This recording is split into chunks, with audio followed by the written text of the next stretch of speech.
పెద్దలకును నా వందనములు శుభంగా తెలియజేసుకుంటున్నాను. నేటి కాలుష్యానికి బైబిల్ చెప్పిన భాష్యం. పాఠం పేరు నేటి కాలుష్యానికి బైబిల్ చెప్పిన భాష్యం. ప్రియమైన దేవుని పిల్లలారా, కాలుష్యం గురించి బైబిల్ ఏం చెప్పింది? భాష్యం అంటే దాని పరిష్కార మార్గం, లేదా ఆ కాలుష్యానికి సంబంధించి కాలుష్యం నుండి ప్రజలు బయటపడాలంటే ఏం చేయాలి, దానినే భాష్యంగా చెప్పవచ్చు. నేటి కాలుష్యానికి బైబిల్ చెప్పిన భాష్యం. చాలా జాగ్రత్త అనేది మంచి పాఠం. బైబిల్ ఎంత గొప్పదా, బైబిల్లో కాలుష్యం గురించి ఉందా అనే ఒక చక్కటి విషయాన్ని మనం తెలుసుకోవచ్చు. ప్రియమైన వాళ్ళారు, ప్రస్తుతం ఈ భూమి మీద ఉన్న ప్రపంచ దేశాలలో ప్రతి దేశం ఎదుర్కొంటున్న సమస్య ఏదైతుందో అదే కాలుష్యం. ప్రపంచ దేశాలు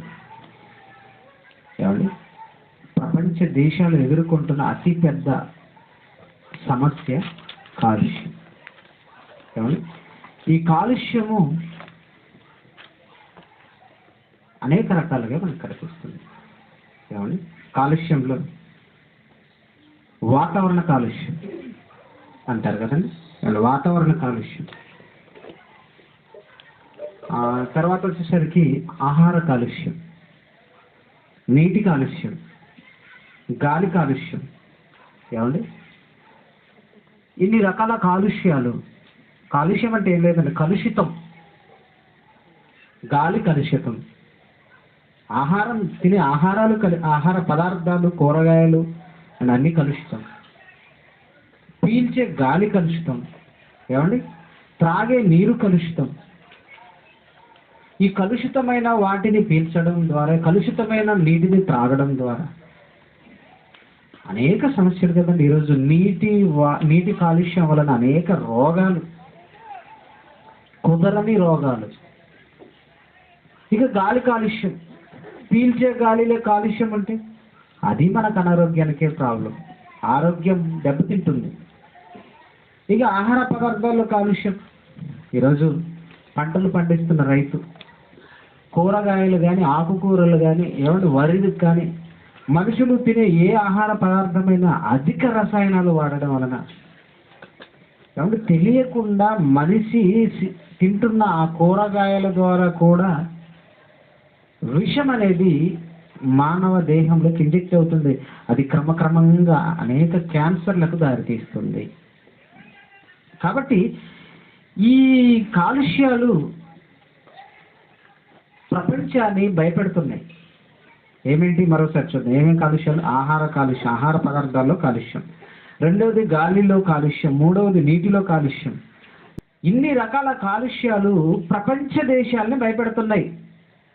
అందుకే క్రైస్తవుడు అంటే ఏదో ఒక 4 గోడల మధ్య దేవుడికి 4 పాటలు పాడి అలెలు వేస్తూ స్తోత్రమని ఆమెనని వెళ్ళిపోయేవాడు కాదు క్రైస్తవుడు.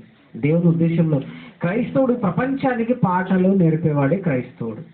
అలాంటి ఒక అద్భుతమైన పాటనే ఈ పాట.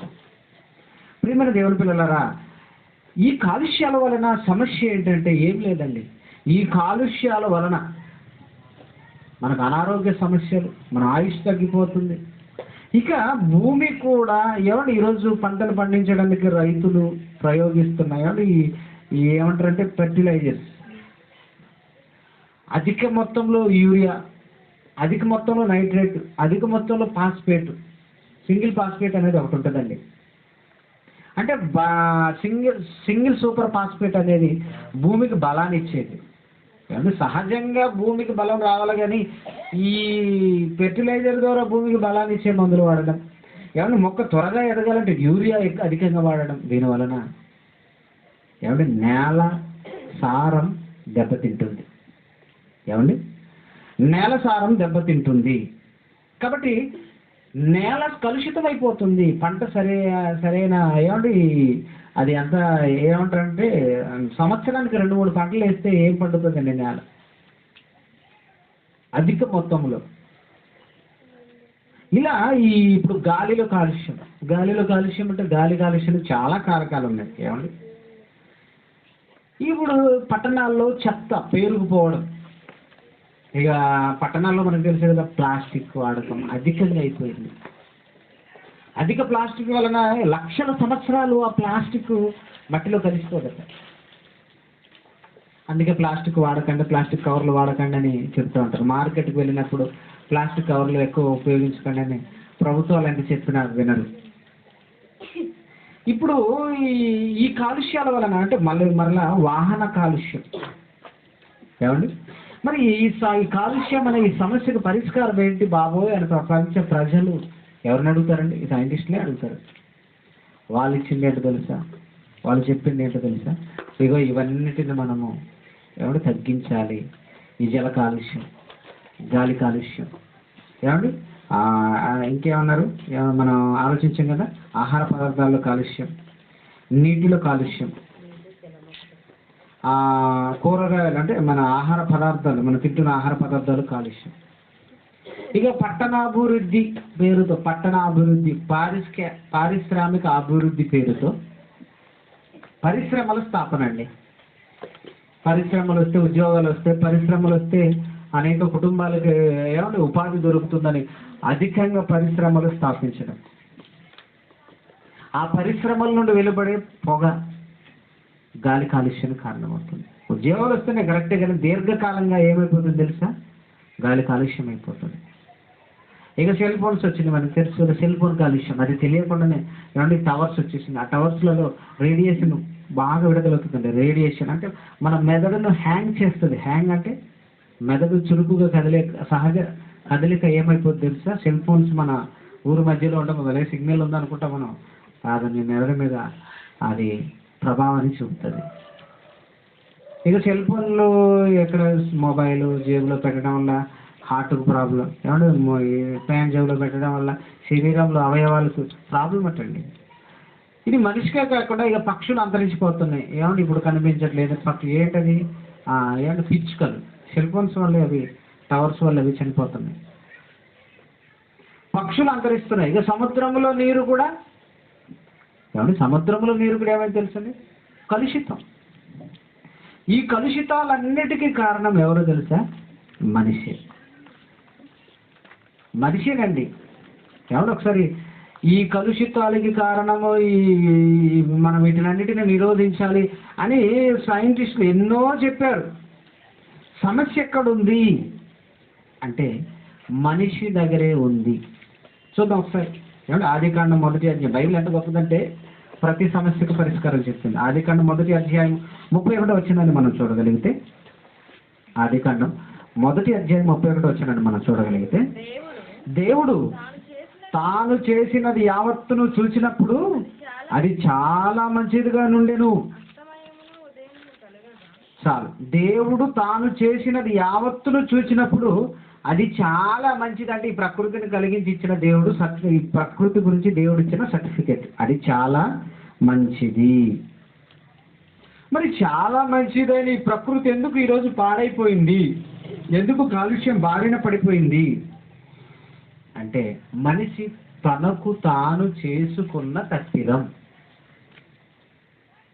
అసలు ఈ నేల, ఈ ఆకాశం, ఈ పంచభూతాలు ఏమండి కాలుష్యం వైపు లేదా ఈ పాడైపోవడానికి ప్రధాన కారణం మనిషే. ఎప్పుడు ఈ కాలుష్యం అనేది, ఈ నేల అనేది ఎప్పుడు ఈ పండలేని పరిస్థితికి వచ్చిందంటే మనిషి చేసిన మొదటి తప్పిదం.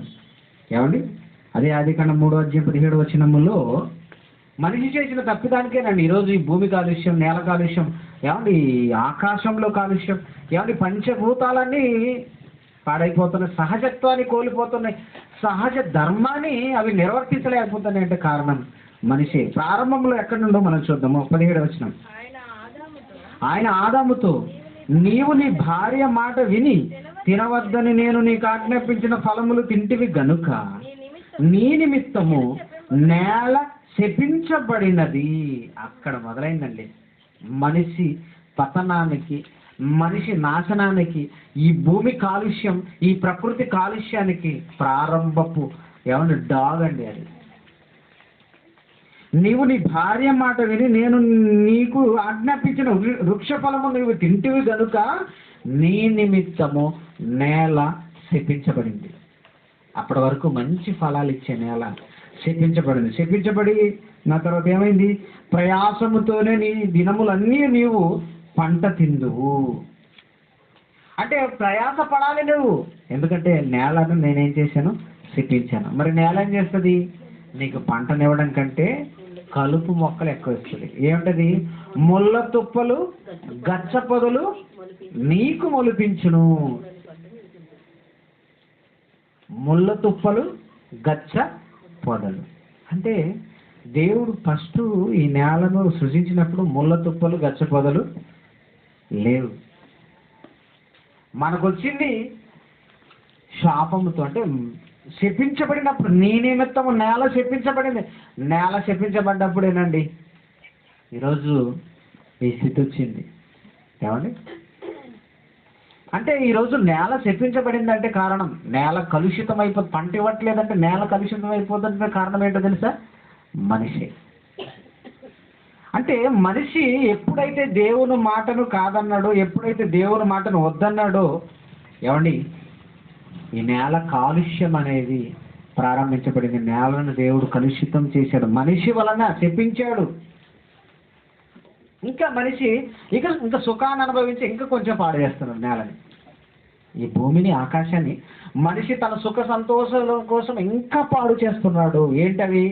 ఏంటా సుఖ సంతోషాలు అని మనం ఆలోచిస్తే, ఏమండి ఈరోజు మనిషి చల్లటి నీళ్ళు త్రాగడానికి ఏం కనిపెట్టాడు? ఫ్రిడ్జ్ కనిపెట్టాడు. తాగుతున్న చల్లగే ఉంది, కానీ ఆ రిఫ్రిజిరేటర్ అంటారు దాన్ని, ఆ ఫ్రిడ్జ్ వలన ప్రియాన్ అనే ఒక విషవాయువు వెలువడుతుంది అని మళ్ళీ అలా చెప్తారు. మనకేం తెలుసు? ఆ సైంటిస్టులు అంటే మనిషే చెప్తున్నాడు. ఇప్పుడు ప్రియాన్ అనే ఒక విషవాయువు ఆ రిఫ్రిజిరేటర్లో వెలువడుతుందట. ఎందుకంటే 24 గంటలు ఫ్రిడ్జ్ ఆన్లోనే ఉండాలి తెలిసి, అప్పుడే అది పనిచేస్తుంది. అంటే ఒక విషవాయువు విడుదలవ్వడానికి, సుఖంగా ఉండడానికి ఫ్రిడ్జ్ కనిపెట్టాడు, కానీ సైడ్ ఎఫెక్ట్ ఉందని కనిపెట్టలేకపోయాడు. తర్వాత ఇక లైటింగ్, ఈ కరెంటు. ఏమండి ఈరోజు ఈ విద్యుత్ పవర్ స్టేషన్స్ అంటారు కదండి, KTPS అన్నారు. అక్కడ మనకి పాలాసలో ఉంది థర్మల్ పవర్ స్టేషన్స్ అంటారు. ఈరోజు మనం లైట్ను అనుభవిస్తున్న ఆనందంగా ఉంది, కానీ ఈ లైటింగ్ రావడానికి ఎంత ప్రాసెస్ వెనకాల జరుగుతుందో తెలుసా? ఒకసారి మనం ఇప్పుడు చిక్కుడుగుంటలో ప్రారంభించారు. ఒకసారి సాయంత్రం పూట అలా వెళ్తూ చూడండి, ఆ గొట్టాలు లాగా ఉంటాయి కదా, వాటిలో నుండి బయటకు వెళ్ళేది ఏంటో తెలుసా? భయంకరమైన విషవాయువు. మరి అక్కడ మంట మండిస్తేనే విద్యుత్ ఉత్పత్తి అవుతుంది. దానికి ఏం కావాలి తెలుసా? బొగ్గు కావాలి. బొగ్గు. ఇప్పుడు బొగ్గు కోసం ఈ నేలను విపరీతంగా తవ్వుతున్నారు. ఇప్పుడు ఆ బొగ్గు తవ్వేటప్పుడు డస్ట్ నేల, అంటే మనుగురు, ఒకసారి మనం మనుగురు దాటి ఆ చివరికి వెళ్తే ఎట్లుంటుంది? అక్కడ మొత్తం డస్టే కదండి. అంటే గాలి కాలుష్యం. ఇక నేలను తవ్వుతుంటే నేల కాలుష్యం. ఇప్పుడు ఆ బొగ్గును మండిస్తే గాలి కాలుష్యం. Thermal power stations. ఏమంటే ఆదాము కాలంలో ఇవన్నీ మేము ఒకసారి ఆలోచించండి. ఆదాము కాలంలో ఫ్రిడ్జ్ ఉందా? అంటే మరి ఇప్పుడు ఫ్రిడ్జ్ లేదు. ఆదాము కాలంలో చల్లటి నీళ్ళు తాగలేదు ఆయన. ఇంకా మనం ఆలోచిస్తే కరెంట్ ఉంది ఆదాము కాలంలో? కరెంట్ లేదు. దీన్ని మనం ఏమంటాం? కరెంట్ బల్బు కనిపెట్టినామని గొప్పోడు అంటాం. థామస్ అల్వా ఎడిసన్ గొప్పోడే, కానీ దానివల్ల సైడ్ ఎఫెక్ట్స్ చాలా ఉన్నాయి. ఇంకా ఇక నీళ్ళలో వెళుతున్న చేపను చూశాడు మనిషి. చూసి పడవ కనిపెట్టాడు, పెద్ద షిప్పులు కనిపెట్టాడు. ఇక మిగిలిన సముద్రం నీళ్ళే నీటిగా ఉందనుకుంటే ఆ సముద్రాన్ని కూడా ఈ షిప్పుల వలన ఆ సముద్రపు నీరు కూడా ఏమవుతుందో తెలుసా? పాడైపోతుంది. ఎలా తెలుసా? ఎలా చెప్పమంటారా? ఆ షిప్పులు నడిపేటప్పుడు ఆ షిప్పుల నుండి వచ్చే విషవాయువులు వెనకాల ఏదైనా ఇంజిన్ నడవాలి కదండి, దాని వలన విషవాయువు. అదేవిధంగా షిప్పుల్లో ఆయిల్ ఎక్కువ, విషవాయువులో ఆయిల్ కలిసిపోతుంది నీళ్ళలో, దాని వలన సముద్రంలో ఉన్న చేపలు చనిపోతున్నాయి. మత్స్య సంపద అంటారు, అవి చనిపోతున్నాయి అనవసరంగా. ఏమంటే చేపలన్నీ మన కోసం దేవుడు పెట్టాడు చాలా ఈ షిప్పుల వల్ల. ఇంకేంటంటే కొన్ని షిప్పులలో చాలా విదేశాల నుండి ఆయిల్ ట్యాంకులు ఇవన్నీ తీసుకొస్తున్నాయి. ఆ మధ్యకాలంలో ఒక షిప్ పేలిపోయింది. కొన్ని వేల టన్నుల ఆయిల్ అందులో, అది సముద్రంలో కలిసిపోయింది. అది ఆయిల్ కలిసిపోవడం వల్ల ఆయిల్ వల్ల అనేక చేపలు చనిపోతాయి తెలుసా. అవన్నీ మత్స్య సంపద ఎవరి కోసం? దేవుడు మనిషి కోసం పెట్టాడు. అంటే మనిషి తనను తాను ఇలా పాడు చేసుకుంటున్నాడు. పోనీ ఆకాశం బాగుందా అంటే విమానం కనిపెట్టాడు పక్షిని చూసి. ఇప్పుడు పక్షిని చూసి విమానం కనిపెట్టేసరికి ఏమైపోయింది? ఆకాశం కూడా కలుషితం. అది కూడా ఇంజన్ మండాలి, వైట్ పెట్రోల్ అండి, ఇంజన్ మండాలి. ఆకాశంలో కూడా విషవాయువులు. ఎక్కడ వదిలిపెట్టాడండి మనిషి? మనిషి ఎక్కడ విడిచిపెట్టాడు చెప్పండి? కాలుష్యము చెయ్యకుండా ఎక్కడ మనిషి విడిచిపెట్టాడు చెప్పండి? మీరు ఆలోచించండి ఒకసారి. మనిషి ఎంత కలుషితం చేస్తాడో ఒకసారి ఆలోచించండి. ఒక పార్కులోకి మనం ఆలోచిద్దాం, మన అర్థం కూడా. ఒక మనిషి ఎంత తను ఉన్న చుట్టుపక్కల ఉన్న దానిని కలుషితం చేస్తాడో మీరు ఆలోచించడానికి ఒక ఎగ్జాంపుల్ చెప్తాను. మనుషులు ఒక పార్కు వెళ్ళారనుకోండి, ఒక 10 నిమిషాలు, ఒక అరగంట ఒక చోట కూర్చున్నారు. ఒక మనిషి చూద్దాం కూర్చున్నాడు. కూర్చున్న మనిషి సైలెంట్గా ఉంటాడండి? అరగంట కూర్చున్నాడు ఒక ప్లేస్లో ఒక మనిషి, మంచి పచ్చి గడ్డి మీద, పచ్చిక మీద కూర్చున్నాడు. కూర్చున్న మనిషి సైలెంట్గా ఉంటాడా? ఉంటాడు. పోనీ సెల్ ఫోనే మాట్లాడుతున్నాడు కూర్చొని, మాట్లాడుతున్నా గడ్డి పీకుతూ ఉంటాడు. అంటే ఆ ఉన్న గడ్డిని పచ్చికని ఏం చేస్తాడు? పీకుతాడు. పీకి ఇంకేం చేస్తాడు? ఊరుకుంటాడా? ఊరుకోడు. మాట్లాడుతూ ఏదో అక్కడ ఉమ్మి పూస్తాడు, ఏదైనా తీసుకెళ్ళి అక్కడ తినేసి అక్కడ పడేస్తాడు. ఒక మనిషి ఒక అరగంట అక్కడ కూర్చుంటే ఆ నేల కాలుష్యం ఏమంటే శుభ్రంగా ఉంచుకుంటాడండి. అది మనిషి మనస్తత్వం. అంటే ఈ ప్రకృతిని పాడు చేస్తుంది ఏమండి? మనిషే. ఏమండి? మనిషే ఈ ప్రకృతిని పాడు చేస్తున్నాడు. ఇంకా హై లెవెల్లో పాడు చేస్తున్నది ఎవరు తెలుసా? ఏమండి? ఐన్స్టీన్ అనే ఒక సైంటిస్ట్ అణుబాంబును కనిపెట్టాడు. ఈడు ఏకంగా దేశాలని పాడు చేసే బాంబు. ఏ బాంబు? అణుబాంబు. ఇంకెవరు? Alfred Nobel. ఈయన డైనమైట్ను కనిపెట్టాడు. ఇదొక బాంబు, ఇదొక డైనమైట్ అంటే తెలుసు కదండి.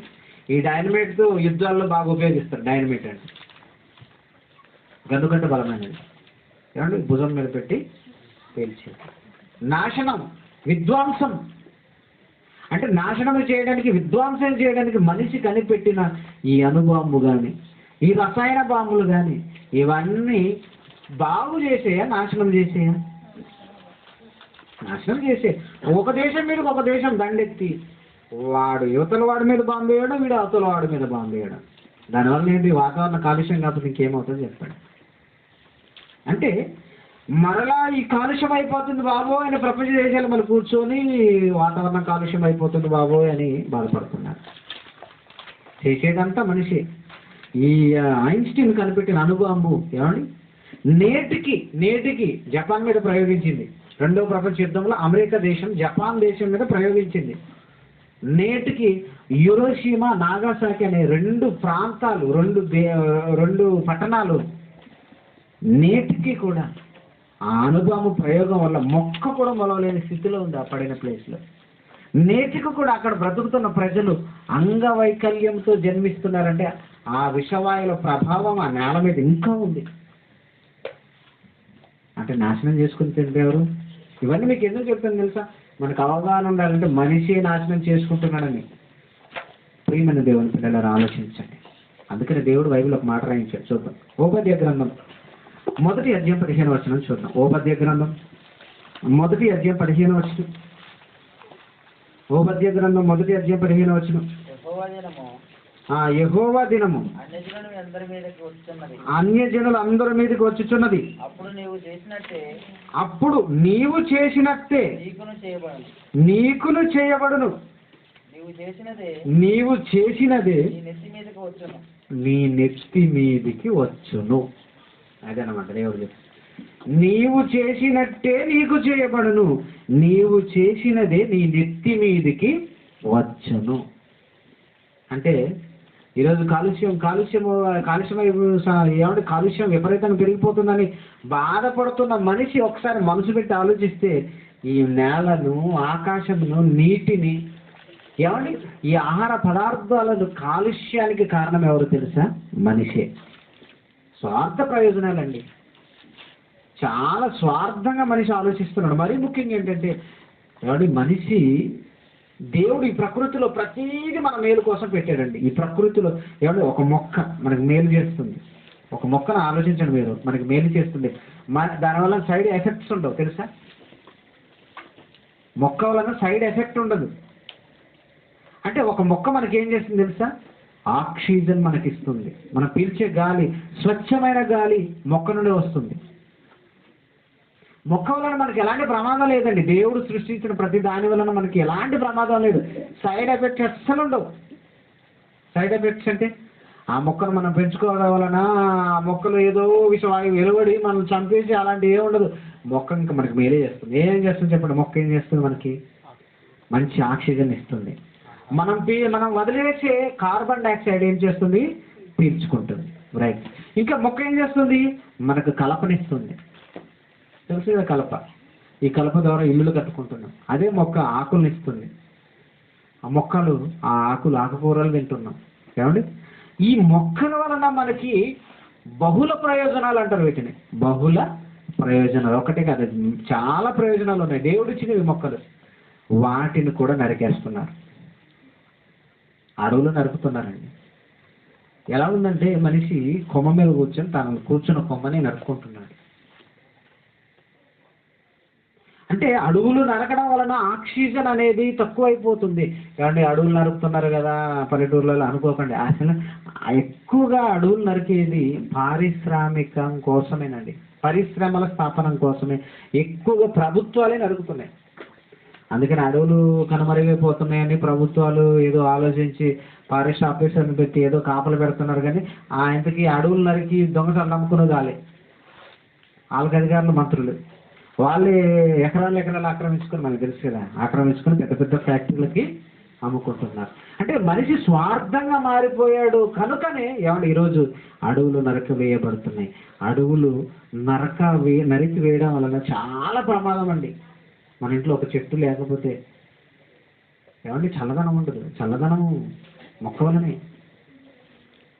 ఏమండి ఈరోజు పారిశ్రామిక విధానం, పరిశ్రమల స్థాపన కోసం అడవులు నరికి ఏమంటే మొక్కలన్నింటినీ నరికేస్తున్నారు. ఇప్పుడు ఆలోచించి మనం మొక్కలు నాటుదాం అని మన ముఖ్యమంత్రి గారు, మాజీ ముఖ్యమంత్రి గారు ఏం మొదలుపెట్టారు? కేసీఆర్ గారు హరితహారం అనేది మొదలుపెట్టారు. ఏమండి ఈరోజు ప్రతి ఒక్కరూ మొక్కలు నాటుదాం. ఎన్నో స్లోగన్స్ కూడా వచ్చాయి కదండి. పచ్చని చెట్లు, చెప్పండి, ప్రగతికి మెట్లు. ఇంకా మొక్కల గురించి పిల్లలు అరుస్తూ తిరుగుతారు కదండి. వృక్షో రక్షిత అంతేనా? వృక్షో రక్షిత అంటే వృక్షమును నువ్వు రక్షిస్తే అది నిన్ను రక్షిస్తుంది. అది దాని ఉద్దేశం. ఇంకా స్లోగన్స్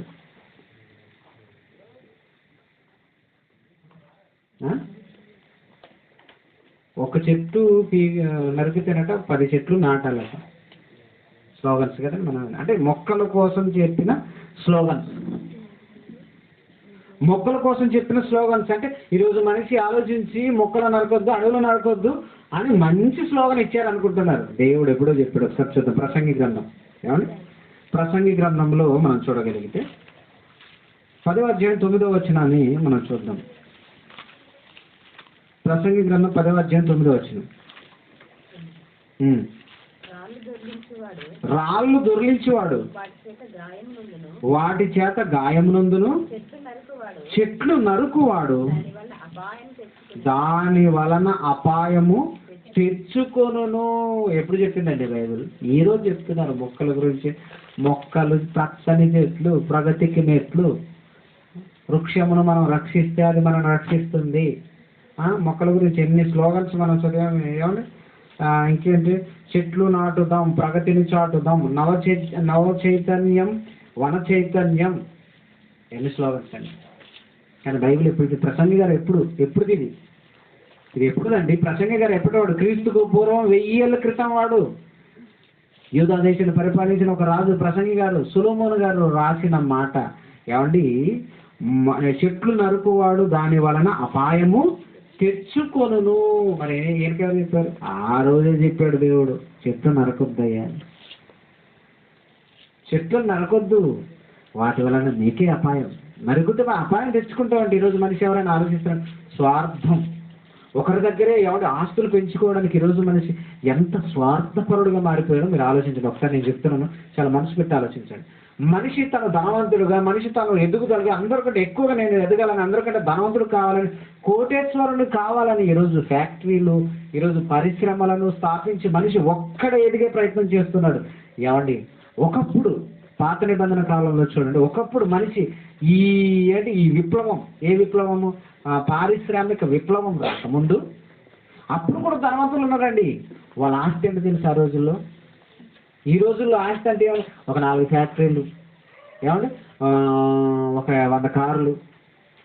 ఇప్పుడు ముఖేష్ అంబానీ ఉన్నాడు, 3 అంతస్తులు కార్లు పార్కింగ్ చేయడానికి కానీ ఇల్లు, మొత్తం ఎన్ని అంతస్తులు, 32 ఎంతో కట్టాడు.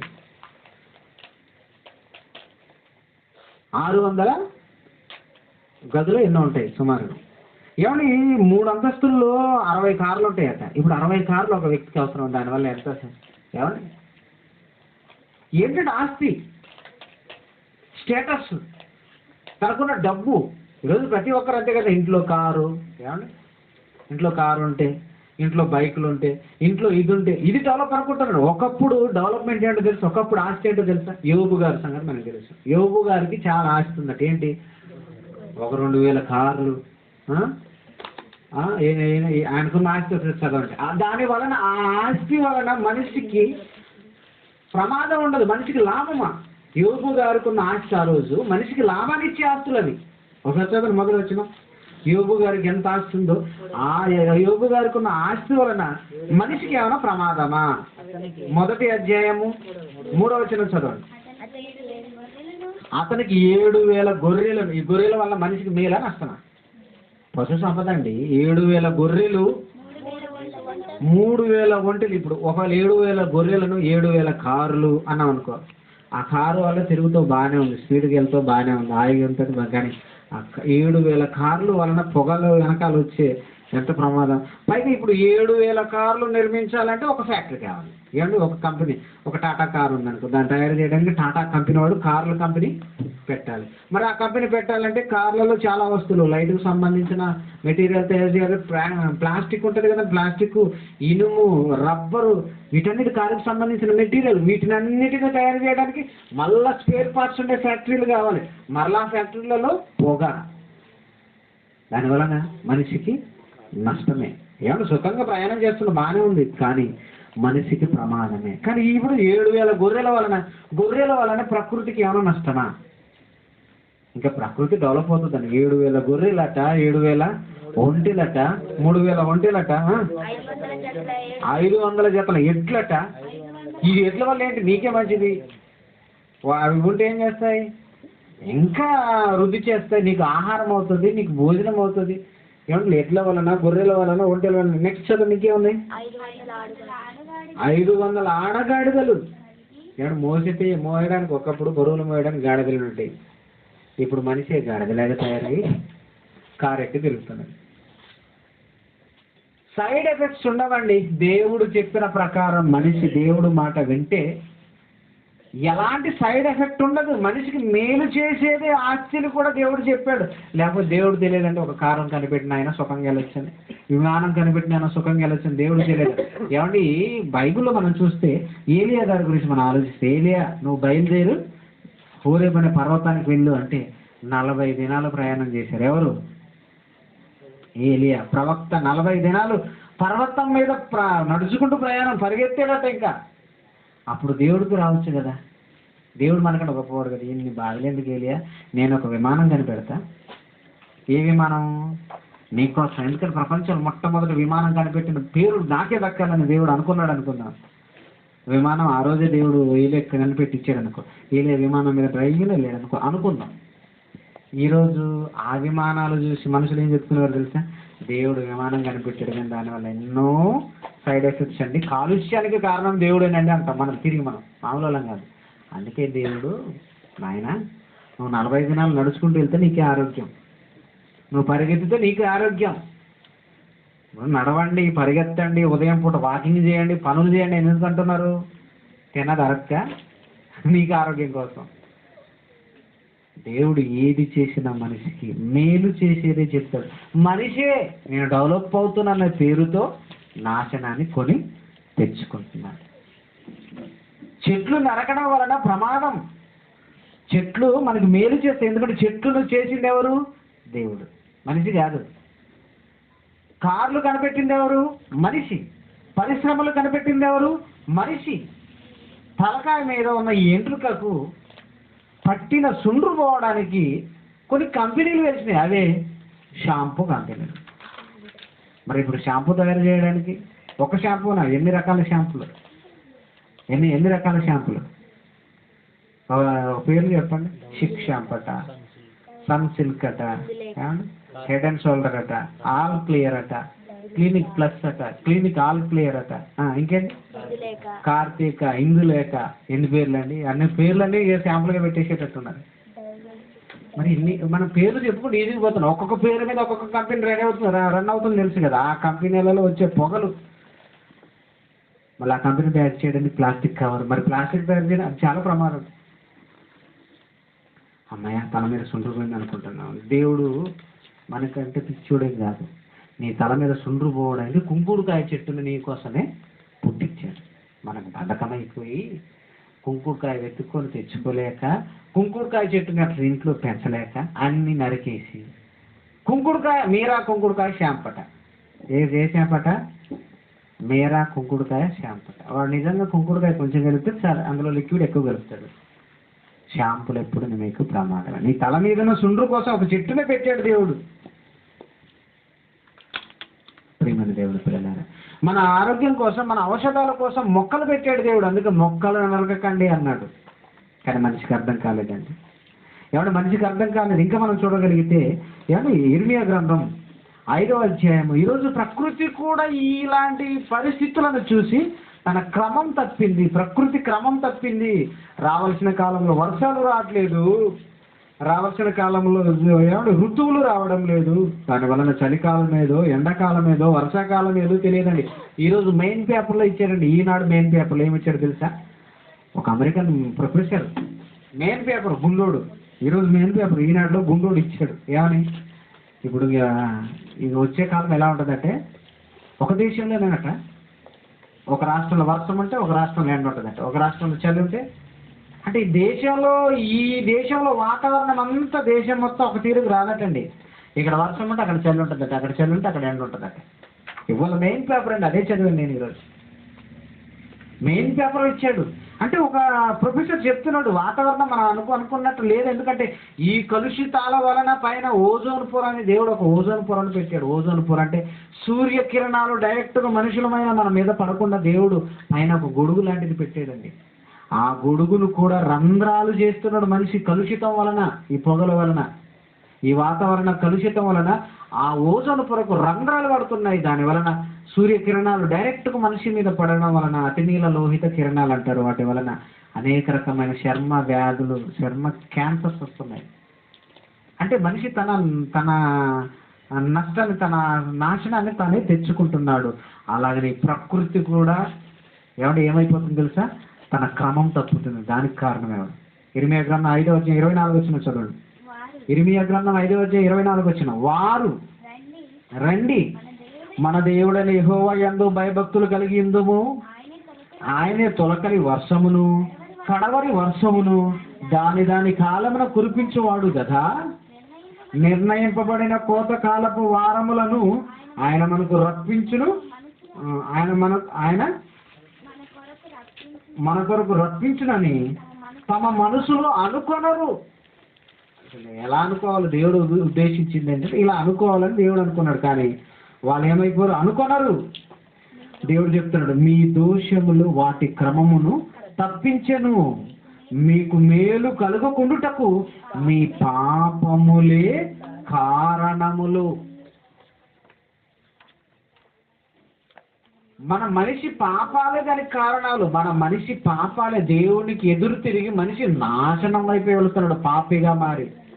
అంతే తప్ప మనిషి తన తప్పు తాను తెలుసుకుని దేవా నువ్వు చెప్పింది నేను చేయలేకపోయానని మనిషి రియలైజ్ అయ్యి దేవుని వైపు అడుగులు వేస్తే అవి కూడా క్రమంగా ఉంటాయి. ఈరోజు ప్రకృతి ఇలా క్రమము తప్పింది. ఋతువులు రావట్లేదు. ఏమంటే ఋతువులు రాకపోతే ఎంత ప్రమాదం తెలుసా అండి? వర్షం రాకపోతే ఎంత ప్రమాదం. కాలాలు ఈ క్రమాలు తప్పితే ఎంత ప్రమాదం. ఈరోజు అనుభవిస్తున్నాడు మనిషి. ఎప్పుడు భూకంపం వస్తుందో తెలియదు. మొన్న ఒక దేశంలో వస్తే నిన్న ఒక దేశంలో వచ్చింది. కాబట్టి మన దేశానికి కూడా భూకంపాలు ఎప్పుడు వస్తాయో తెలియదని హెచ్చరికలు జారీ చేస్తున్నారు శాస్త్రవేత్తలు. ఏమండి అగ్ని పర్వతాలు పేలిపోతున్నాయి. ఏంటి ఇదంతా కారణం అంటే ప్రకృతిలో వాతావరణ కలుషితం. ఏమండి దాని క్రమమున అది రావడానికి మనిషి వాతావరణంలో కలుషితాలు చేయడం వలన ఎన్ని ప్రమాదాలు వస్తున్నాయి చెప్పండి. ఇక మన మాజీ ముఖ్యమంత్రి వర్యులు చనిపోయాడు కానీ దివంగత నేత అంటారు కదా రాజశేఖర రెడ్డి. ఈయన ఏం చేశాడంటే ఏమండి రాజశేఖర రెడ్డి గారు బ్రతుకున్నప్పుడు మేఘ మదనం పేరుతో ఏమండి క్లౌడ్ బ్లాస్టింగ్ ఇంగ్లీష్లో, తెలుగులో మేఘ మదనం పేరుతో ఏమండి మేఘాలు ఎక్కడైతే గాలి వీచి అవి ఏమండి సముద్రంలో నీరు ఆవిరెక్కి మేఘాల్లోకి వెళ్తుంది కండి. ఆ మేఘాలలో ఉన్న నీరు ఎక్కడైతే గాలి తీసుకుని వెళ్ళి ఎక్కడ చల్లబడుతుందో అక్కడ వర్షం కురుస్తుంది. ఇది క్రమం. కానీ ఈ రాజశేఖర రెడ్డి ఏం చేశారు తెలుసా? సముద్రంలో నుండి నీళ్లు ఆవిరి చేసుకుని పట్టుకున్న మేఘాలలో ఉన్న నీరు మన రాష్ట్రం మీదకి వచ్చినప్పుడు, మన రాష్ట్రం మీద కరెక్ట్గా వచ్చినప్పుడు చకచక రాకెట్ మీద మనిషి విమానం మీద మేఘం పైకి వెళ్ళి ఆ విమానాల్లో ట్యాంకర్లు రసాయనాలు మేఘాల మీద కుమ్మరించేవారట. దానివలన ఆ రసాయనాలకి ఆ మేఘంలో ఉన్న నీరంతా వర్షంగా మీరు అనుకున్న ప్లేస్లో కురుస్తుందని ప్లాన్ లేదు. అది అర్థమైనా? మేఘాలు మన ఊరు దాటిపోతున్నాయి, ఇక్కడ వర్షం పడితే బాగుంటుంది కదా. కాబట్టి మనం అనుకున్న ప్లేస్లో వర్షం పడాలి, అది ప్లాన్ మేఘ మదనం. కాబట్టి ఇప్పుడు మేఘాలు మన రాష్ట్రం మీదకి ప్రయాణం చేసుకుంటూ వెళ్ళేటప్పుడు సడన్గా మనిషి విమానం మీద వెళ్ళిపోయి దానిపైన మేఘం పైన ఈ ట్యాంకర్లు లిక్విడ్ రసాయనాలు దాని మీద దింపరించేస్తే అప్పుడు ఆ లిక్విడ్ల వలన ఆ మేఘాల్లో ఉన్న నీరు కిందకి వదిలేస్తుంది. అప్పుడు మనం అనుకున్న ప్లేస్లో వర్షం పడుతుంది. ఇది ప్లాన్. అలానే చేశాడండి. తీసుకువెళ్ళి పోస్తే అనుకున్న ప్లేస్ ఎందుకు పోతుంది? అది పడేసే మేరకు వేరే చోటుకి వెళ్ళి ఆ సముద్రంలో పడేసాను.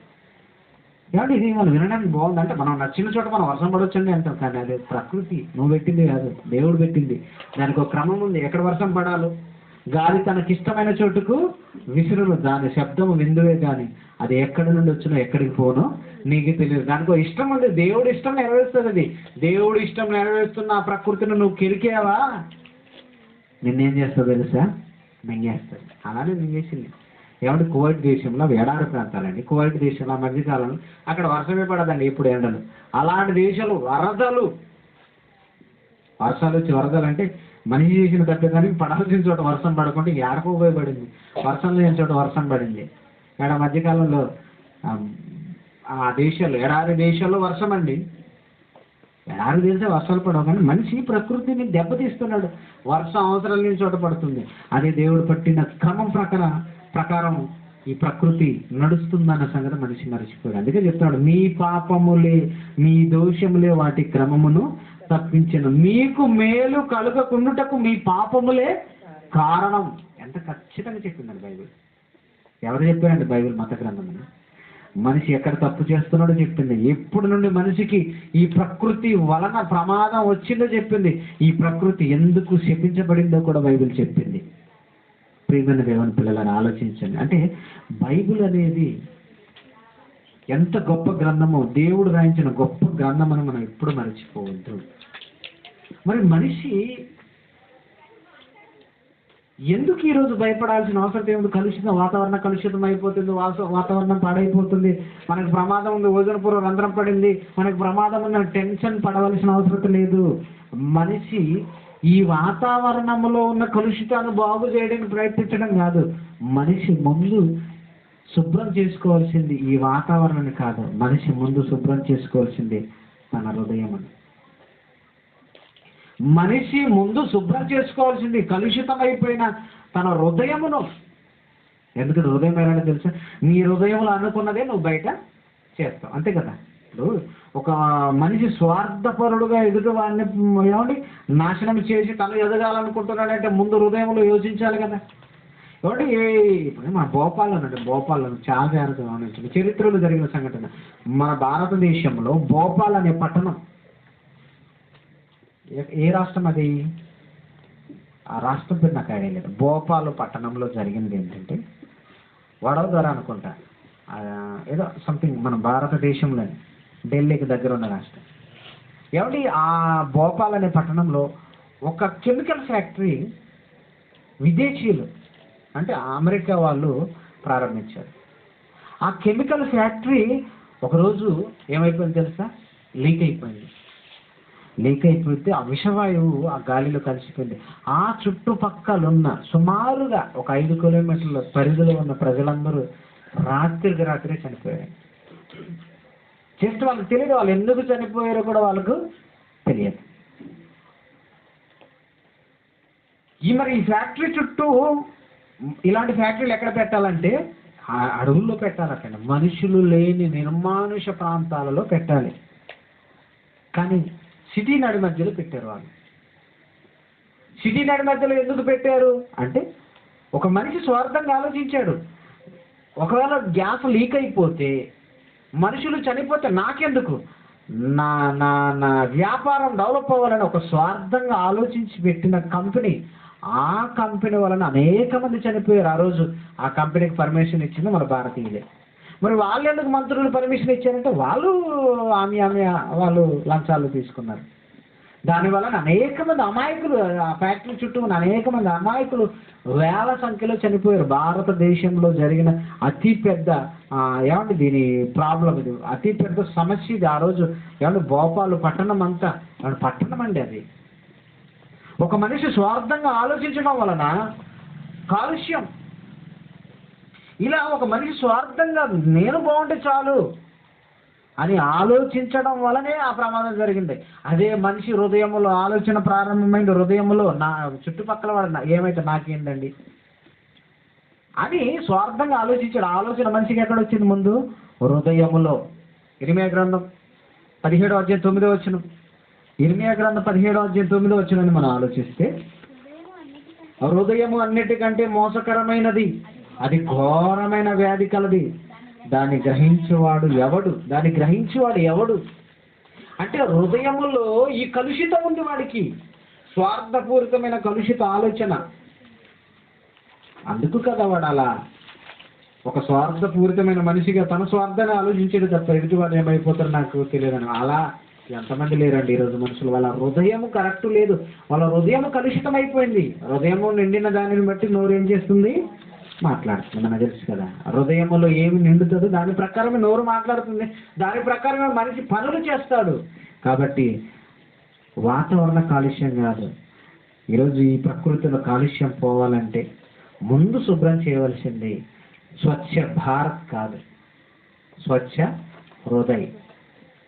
భారతదేశం శుభ్రతగా ఉండాలంటే చీపురు పట్టి ఉడవలసింది కాదు, ముందు భారతదేశం శుభ్రంగా ఉండాలంటే మనుషుల హృదయంలో ఉన్న చెత్తను మొత్తం తీసివేయాలంటే మనిషి హృదయాన్ని బాగు చేసే, మనిషి హృదయాన్ని శుభ్రం చేసే ఒకే ఒక్క కెమికల్, ఒకే ఒక్క మందు దేవుని వాక్యం, దేవుని మాట. దేవుని మాట అండి. ఏమండి ఒకసారి చూద్దాం, యాకోబు పత్రిక 1:21 ఏమండి కలుషితమైన హృదయాలను బాగు చేసే ఒకే ఒక మందు. ఎందుకంటే హృదయం బాగుంటే చాలండి, నువ్వు స్వార్థంగా ఆలోచించవు, హృదయం బాగుంటే చాలండి ఈ ప్రకృతిని కూడా నువ్వు పాడు చేయవు. అప్పుడు కాలుష్య సమస్య అనేది పరిష్కారం అవుతుంది.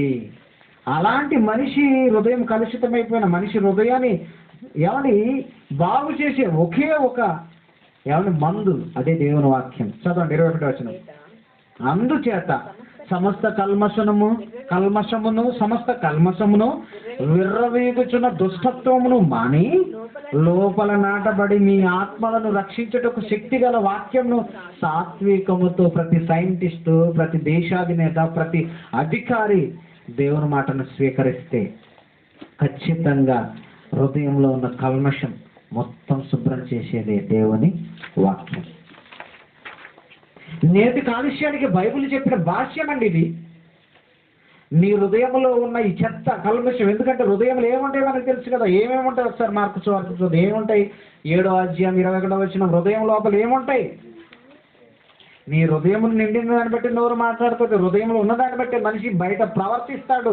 కాబట్టి మనిషి బయట ప్రవర్తిస్తున్నాడంటే లోపల తయారవుతున్నాయి. లోపల ఏం తయారవుతాయి అంటే ఏమేమి ఉంటాయో కూడా చెప్పింది బైబిల్. ఎంత గొప్పదండి బైబిల్. మనుషుల హృదయములో అనగా లోపల నుండి అనగా మనుషుల హృదయములో నుండి ఏం ఆలోచనలట?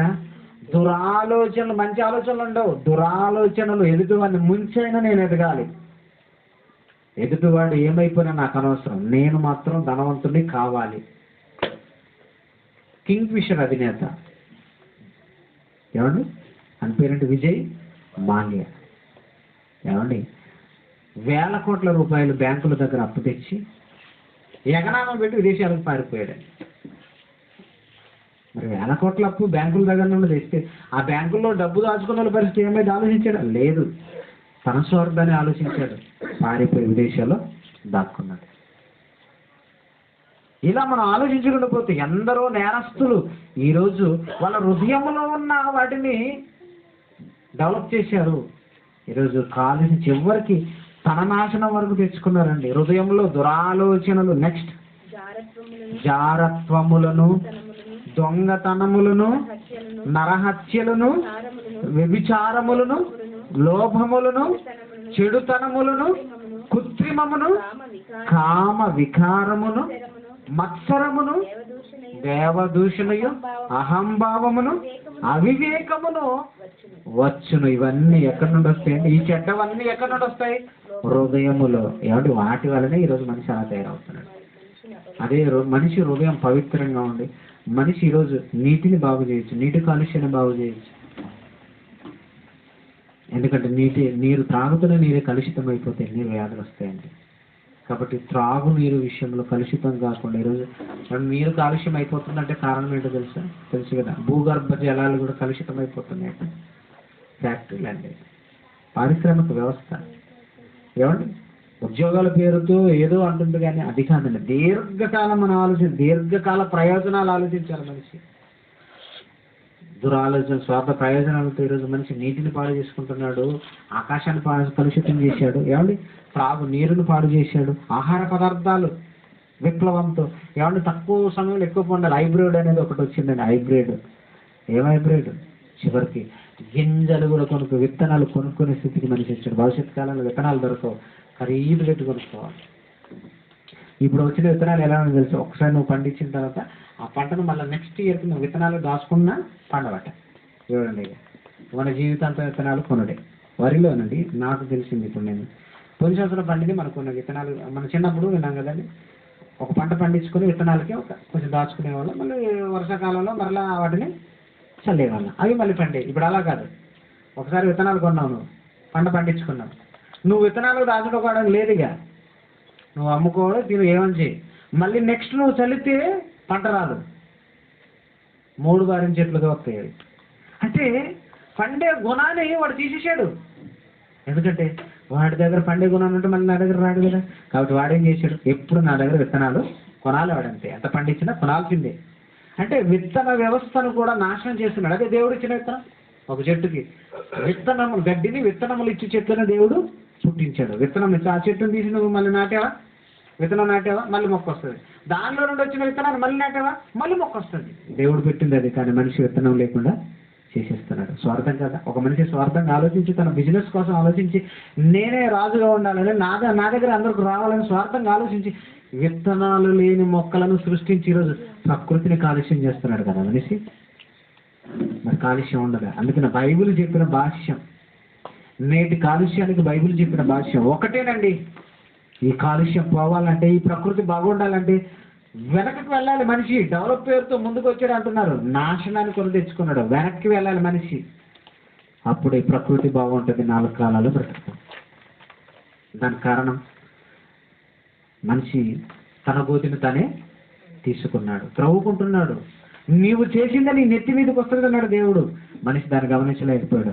కాబట్టి దేవుడు చెప్పిన మాట ప్రకారం, దేవుణ్ణి గౌరవిస్తూ, దేవుని మీద ఆధారపడి దేవుడు చెప్పిన మాట ప్రకారం మనం హృదయ శుద్ధి చేసుకుంటే ఖచ్చితంగా ఈ ప్రకృతిని మరలా రీసైకిల్ చేసుకోవచ్చు అండి. రీసైకిల్ అంటే నాశనం అయిపోయిన ప్రకృతిని మరలా బాగు చేసుకోవచ్చు దేవుడు మాట వింటే. ఎందుకంటే ఈ నేలను శపించింది దేవుడే.